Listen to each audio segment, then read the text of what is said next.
ჟანდაცვის მინისტრი კლინიკებსა და სხვა სამედიცინო დანიშნულების ცენტრებში პერმანენტული მონიტორინგების აუცილებლობაზე საუბრობს. დავით სერგეენკო საგანგებო პრესკონფერენციაზე განმარტავს, რომ მონიტორინგის აუცილებლობა იაშვილის კლინიკის გარშემო ატეხილი აჟიოტაჟის შემდეგ გახდა აუცილებელი. როდესაც რამდენიმე კვირის წინ თურქული საინვესტიციო ჯგუფის Universal Hospital გრუპის წინააღმდეგ კლინიკის თანამშრომლებმა გარკვეული პრეტენზიები გამოთქვეს.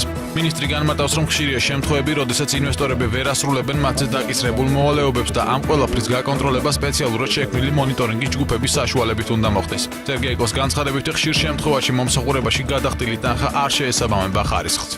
ამოცანა არის, რომ დაწესებულება ასრულებდეს თავის ფუნქციას კარგად, ხარისხიანად, სერვისები იყოს მისდომადი და იყოს ხარჯეფექტური. ჩვენი პოლიტიკა არ განსხვავდება ამ მხრივ, ანუ ჩვენი ამოცანა არ არის, რომ მოვახდინოთ დაუშვათ მასობრივი დაბრუნება კერძო კლინიკების სახელმწიფო მარკაში. ეს არანაირად არ არის.